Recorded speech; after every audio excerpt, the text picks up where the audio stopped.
Radio France Internationale, il est 4h30 en temps universel et à Ouagadougou, 6h30 sur la promenade des Anglais à Nice. Édition spéciale. Nathalie Amar. Et le journal vous est présenté par Guillaume Cordeau. Bonjour Guillaume. Bonjour Nathalie et bonjour à tous. Et pour commencer cette édition spéciale, faisons d'abord un point sur les victimes de cette attaque terroriste à Nice, des personnes regroupées sur la promenade des Anglais. À Nice, donc, cette célèbre station balnéaire huppée en bord de mer sur la Côte d'Azur dans le sud de la France.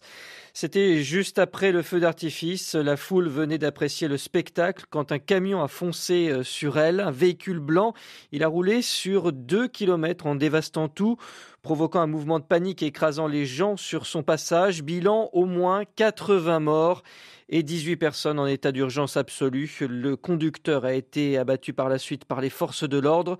Lors du passage du camion fou, mouvement de panique au cœur de la foule, bousculade, cris. Un journaliste de l'agence France Presse présent sur place raconte qu'il n'a eu que quelques secondes pour se protéger du chaos, se dégager et éviter d'être tué. C'était une atmosphère terrible. Plusieurs personnes se sont jetées sur la plage en contrebas de la promenade des Anglais pour échapper au camion. Il y avait des enfants, ça se piétinait, explique une femme agent de sécurité, des enfants qui font partie des victimes.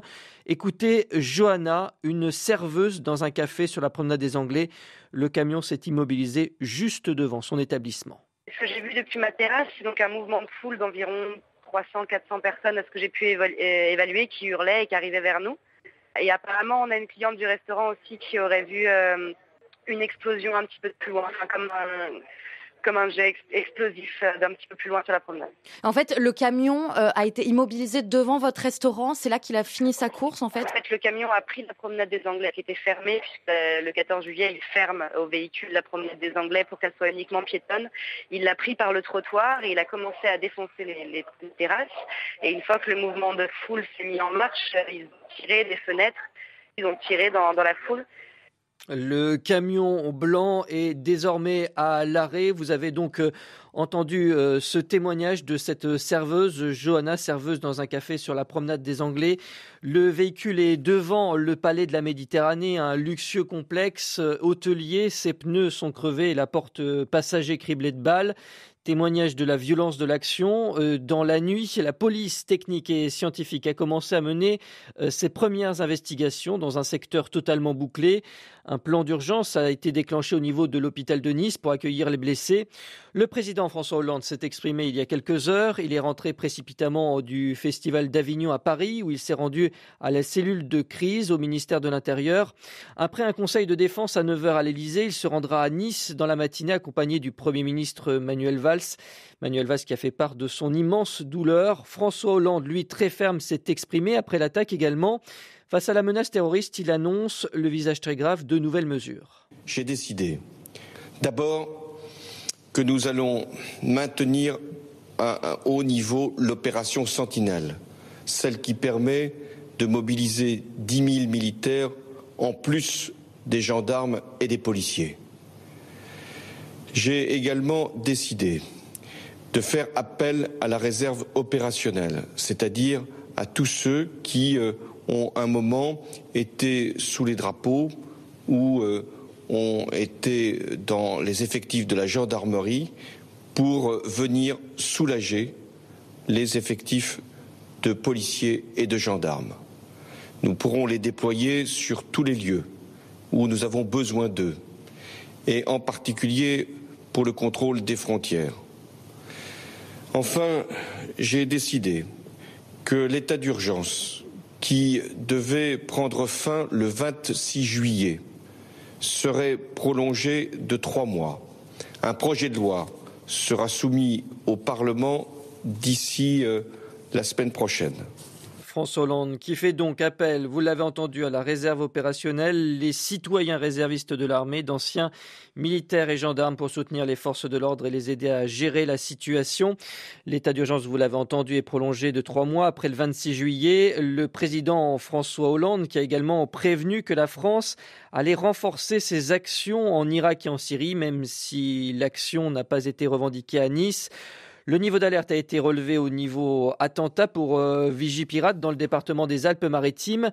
Nice, une station balnéaire très chic, très fréquentée l'été avec de nombreux grands magasins, beaucoup d'étrangers, une certaine richesse sur la promenade des Anglais, mais aussi des quartiers pauvres un peu plus loin. Pour Éric Ciotti, le député du département, c'est une cible symbolique. La menace, elle est là, elle est partout, elle y est à des moments symboliques, dans des lieux symboliques. Nous étions une journée symbolique, fête nationale, le 14 juillet. Nous sommes dans un lieu symbolique connu au plan international, qui rayonne au plan international, la promenade des Anglais. Donc c'est l'addition de ces doubles symboles qui sans doute a motivé cette tragédie, cette horreur, cet attentat. Mais nous savons, et depuis plusieurs années, que la France est sans doute la première cible au monde. Malheureusement, nous l'avons vérifié ce soir dans l'horreur et la tragédie à Nice. Éric Ciotti, député des Alpes-Maritimes. Actuellement à Nice, de nombreux militaires et membres des forces de l'ordre patrouillent dans les rues de la ville, des rues de la ville qui se sont vidées évidemment après les événements.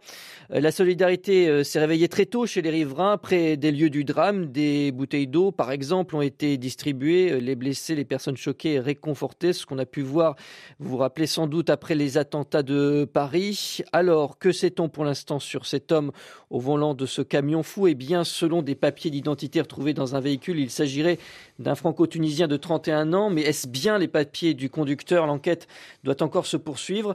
Et puis, selon les derniers éléments à notre disposition, selon des sources proches de l'enquête, l'homme aurait tiré avant d'être abattu. Simon Rosé, c'est ce que disait aussi notre témoin.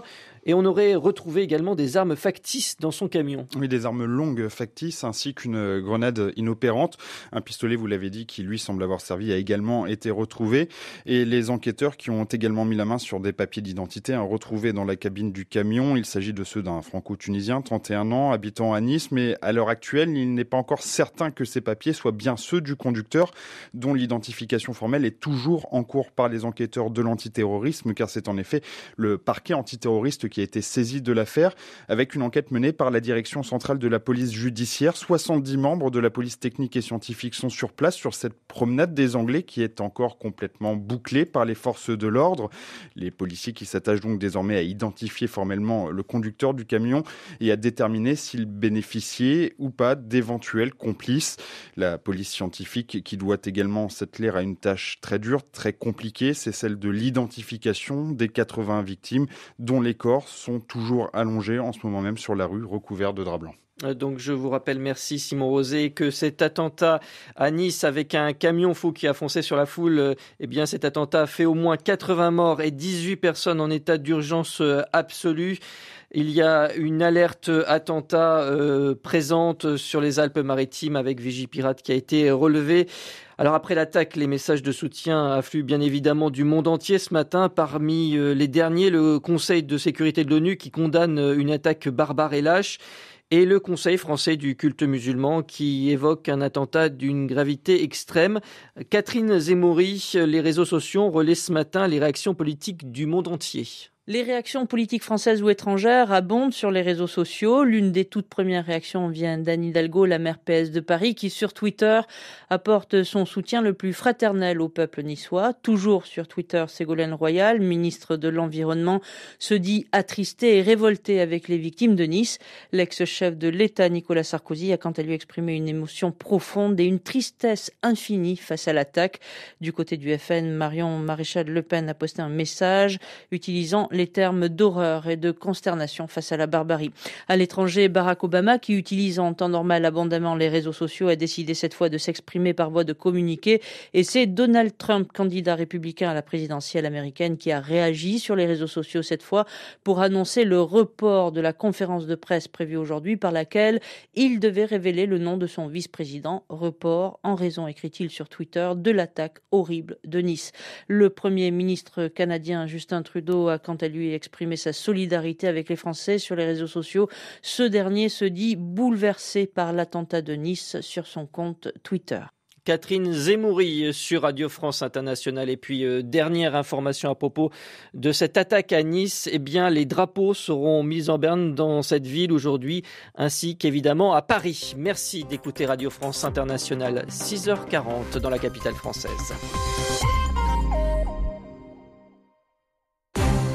Afrique Matin sur RFI.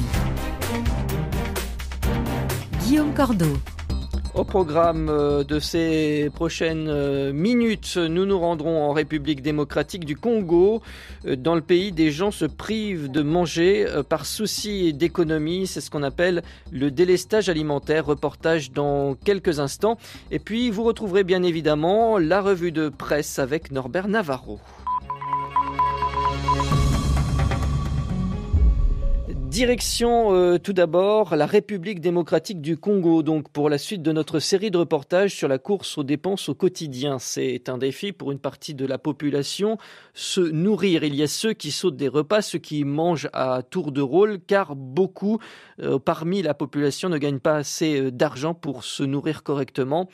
Ces personnes pratiquent ce que l'on appelle le délestage alimentaire, une pratique qui touche les adultes comme, hélas, les enfants. Le reportage à Kinshasa d'Abibou Bangré. On a coutume de dire ici que quand Dieu a créé le monde, il a trébuché au-dessus de la République démocratique du Congo et y a déversé toutes les richesses naturelles.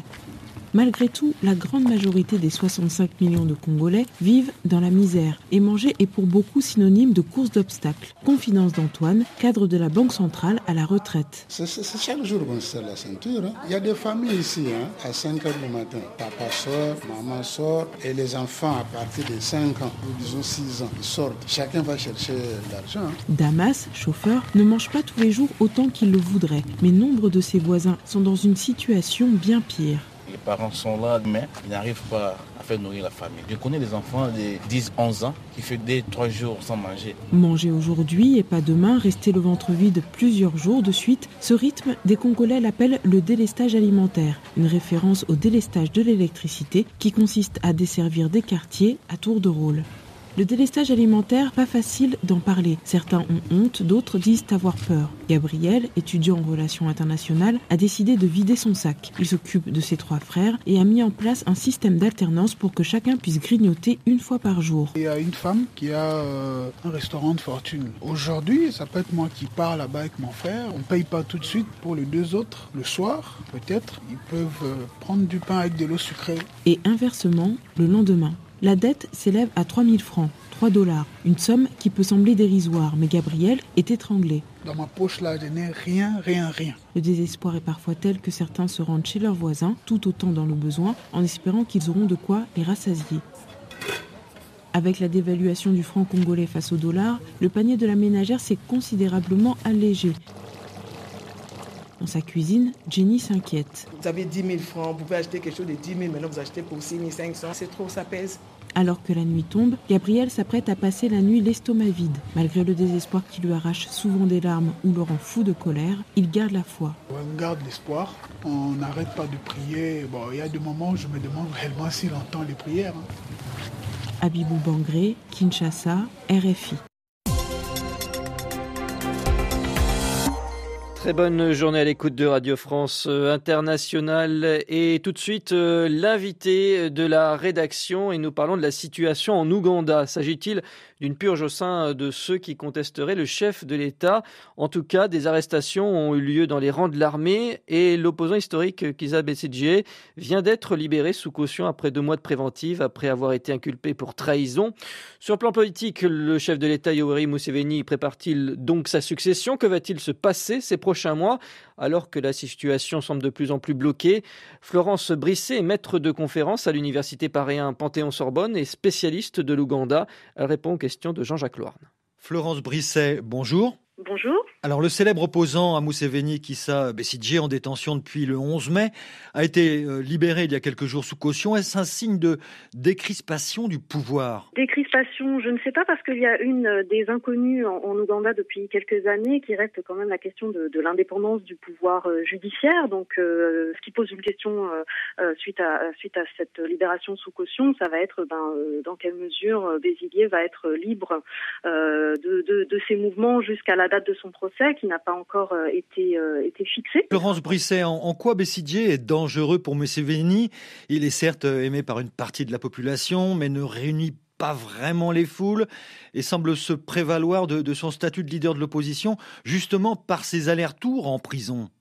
Oui, c'est sûr que il y a la figure du martyr sur laquelle il capitalise. Selon certaines ONG de défense des droits de l'homme, il a été arrêté plus de 40 fois depuis 2011. Il ne faut pas non plus, sous-estimer sa popularité. Alors certes, il joue de la figure du martyr, mais ce n'est pas complètement artificiel non plus. Enfin, il est quand même arrêté régulièrement. Et pour ses engagements politiques, et il a été fidèle à son engagement d'opposant depuis une quinzaine d'années.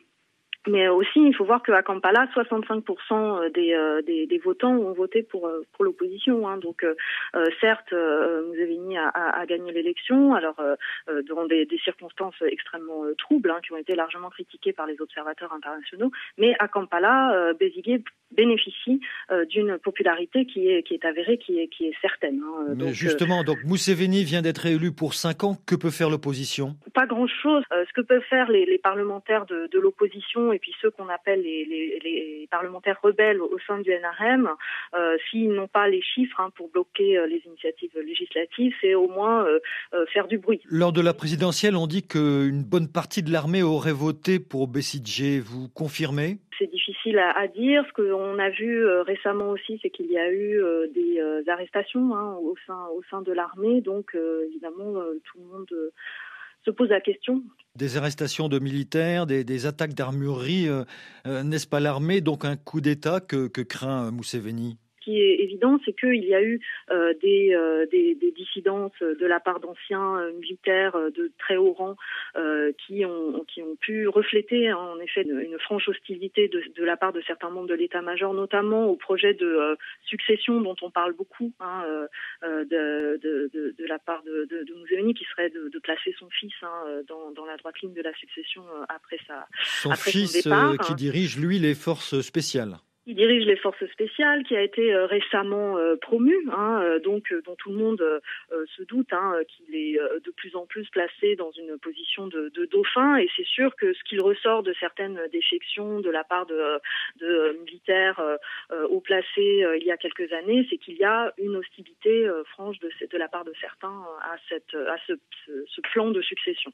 Et des voix s'élèvent, Florence Brisset, s'élèvent pour une modification de la Constitution atteint par l'âge. Museveni, dans 5 ans, ne peut, semble-t-il, pas se représenter officiellement. Je dis bien officiellement, il a 71 ans.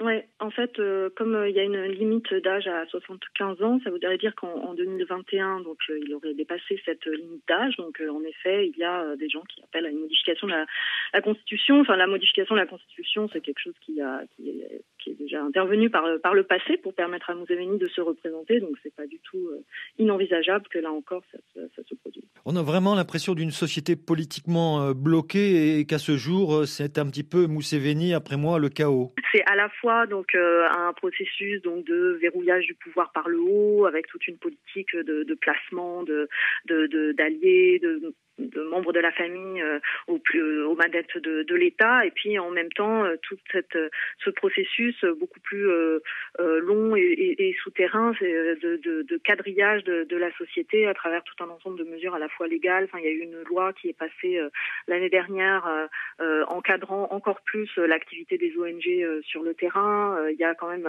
une accentuation au quotidien de la violence policière de manière complètement, dans une impunité la plus totale. Donc, c'est-à-dire que les policiers font preuve d'une violence quand même très importante au quotidien sans que l'exécutif ne scie, et puis ils sont même carrément encouragés. Puis il y a surtout une politique de recrutement de la part de la police qui permet à cette institution de s'ancrer de manière de plus en plus profonde au sein de la société en faisant un usage très important de supplétifs.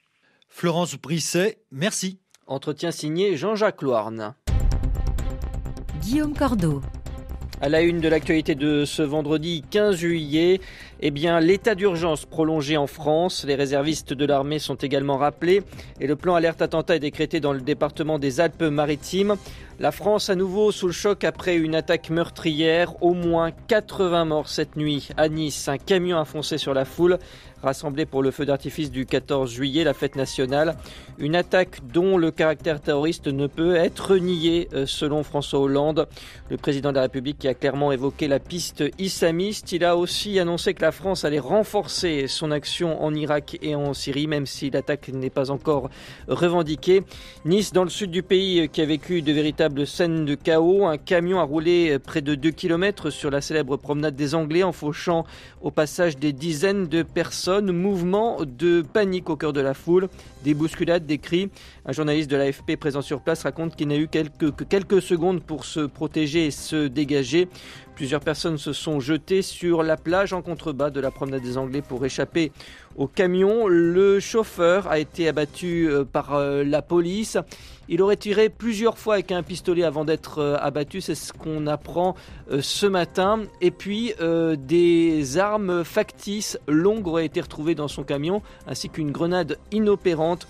Le bilan, je vous rappelle, est donc pour l'instant de 80 morts et 18 blessés en état d'urgence absolue. Édition spéciale à suivre jusqu'à 10h ce matin sur Radio France Internationale.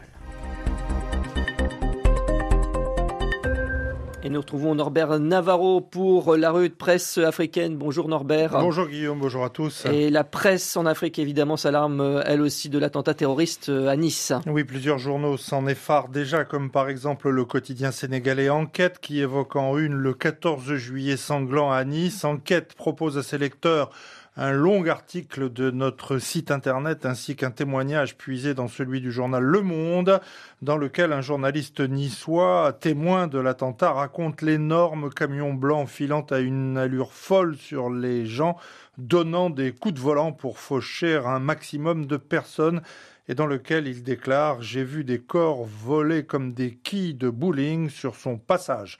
Autre journal sénégalais a déjà s'alarmé de l'attentat de Nice, Walf Quotidien. Sur la promenade des Anglais à Nice, un camion fonce sur la foule, des dizaines de morts, lance ce confrère dakarois. Walf Quotidien rapporte d'abord les premières informations concernant cet attentat terroriste et remarque que Nice est un foyer de radicalisation important. L'un des plus gros contingents de djihadistes français en Irak et en Syrie vient en effet de Nice et de sa région, souligne le journal dakarois. Le maire de la ville, Christian Estrosi, avait d'ailleurs pris des mesures de sécurité exceptionnelles pendant l'Euro, avec notamment l'installation de portiques à l'entrée de la fan zone, un dispositif unique pour les villes hôtes de la compétition, souligne Walf Quotidien. À la une également de la presse africaine, Norbert, le Rwanda qui souhaite la bienvenue à Omar El-Béchir. Oui, à l'avant-veille de l'ouverture du sommet de l'Union africaine à Kigali, le Rwanda, qui en est l'hôte, n'arrêtera pas le président soudanais recherché par la CPI, la Cour pénale internationale.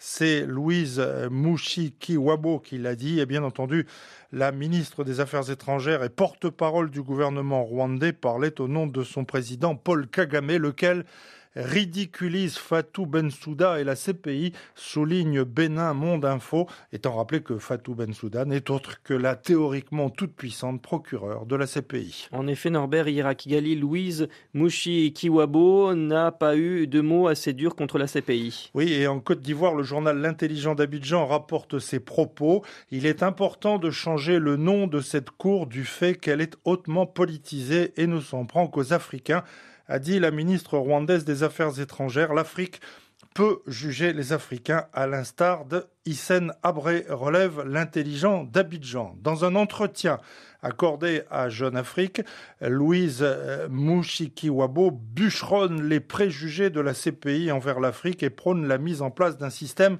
qui s'appuiera davantage sur la Cour africaine et sur les talents qui existent sur le continent, afin de le doter de ses propres mécanismes de justice. Louise Mushikiwabo dénonce dans Jeune Afrique le parcours et le travail effectués jusqu'à présent qui ont démontré à quel point la CPI est problématique, dit-elle. Le Rwanda a compris depuis le début que la CPI allait être influencée par la politique internationale envers l'Afrique. Il faudra qu'il y ait des changements, mais il faudra surtout que l'Afrique puisse faire fonctionner efficacement sa propre cour de justice qui existe déjà et qui a compétence pour juger des crimes contre l'humanité, dit la chef de la diplomatie rwandaise à notre confrère panafricain. En Côte d'Ivoire aussi, Le journal L'Expression évoque en une le retrait en bloc de la CPI. Ce quotidien y souligne que les pays africains sont divisés sur ce dossier. Justement, le ministre ivoirien des Affaires étrangères confirme dans un entretien accordé à l'agence Afrique-Presse que ce qu'il appelle la question de la CPI a bien été abordé à Kigali par le Conseil exécutif de l'Union africaine et qu'il appartiendra aux chefs d'État d'arrêter une décision. Lors de cette réunion au niveau ministériel à laquelle il a participé, certains ont suggéré un retrait, admet Albert Touakeus Mabry, avant de déclarer que la Côte d'Ivoire ne s'associera pas à une action allant dans le sens d'un retrait collectif de la CPI. Alors, retrait en bloc ou pas, réponse au plus tard lundi. Merci Norbert Navarro pour cette revue de presse africaine. Merci d'écouter Radio France Internationale.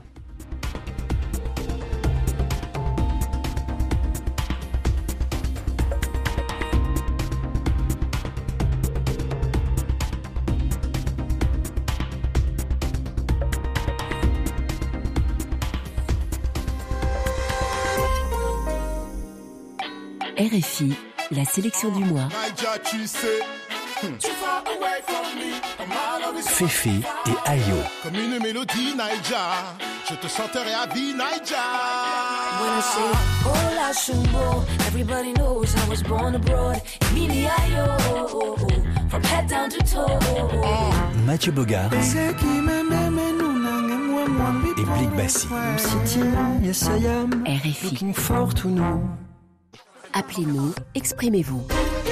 Appel sur l'actualité, libre antenne. Juan Gomez. RFI vous donne la parole, où que vous soyez à travers le monde. Rejoignez-nous et lancez le débat sur l'actualité de votre choix. Vos commentaires, vos analyses et vos témoignages, tous les sujets nous intéressent. 33 9 693 693 70. Juan Gomez avec vous au téléphone tout à l'heure, à partir de 8h10 TU. RFI.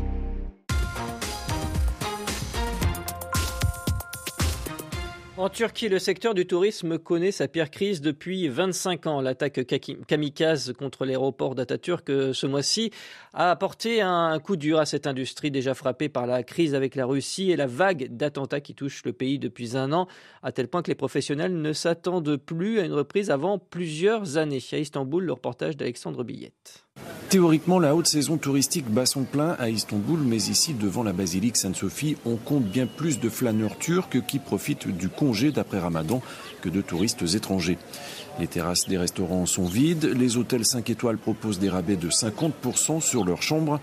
Et dans les bazars, les commerçants tournent en rond en attendant les clients, comme Hüseyin Palioğlu qui tient une boutique de tapis dans la vieille ville d'Istanbul. J'avais 10 assistants, maintenant je n'en ai que 5. J'ai dû mettre fin à leur contrat. La semaine dernière, on a eu 2 clients en une semaine. Et cette semaine, 3 clients. On peut peut-être tenir 6 ou 7 mois comme ça, mais après je vais devoir emprunter, peut-être à la banque. Les commerçants sont vraiment désespérés. Ici, 2 ont déjà fermé en disant « ça ne sert à rien de garder la boutique ouverte ». On ne croit pas que dans un an, ce sera mieux. Ça va prendre du temps. L'industrie du tourisme aurait perdu près de 700 millions d'euros depuis le début de la crise avec la Russie et la vague d'attentats. Et pour les professionnels du tourisme, c'est surtout l'attentat de l'avenue Istiklal le 19 mars dernier. Le premier attentat qui visait directement des touristes qui a véritablement plombé ce secteur. Tumer Saban est guide touristique, il est justement en chômage technique depuis ce printemps. C'est pour cela. Après l'avenue d'Istiklal, on a eu des annulations.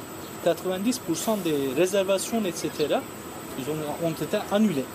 Je faisais le guide 3 ou bien 4 fois, 4 jours par semaine, le guide, et on gagnait très très très bien. Par jour, à peu près 200 euros. Mais depuis 1er avril, je suis au chômage. J'ai 2 groupes. Un groupe confirmé, deuxième, on verra, on attend, pour toute l'année 2016. Dans les quartiers touristiques d'Istanbul, on parle de la pire année depuis la première guerre du Golfe en 1991. Une crise si profonde ici qu'on n'attend pas de retour à la normale avant 2020, dans la meilleure des hypothèses. Alexandre Billette, Istanbul, RFI. Merci d'écouter Radio France Internationale. Je vous rappelle que la Radio du Monde est en édition spéciale après l'attentat de cette nuit à Nice. Un camion fou a foncé sur la foule, faisant 80 morts au moins.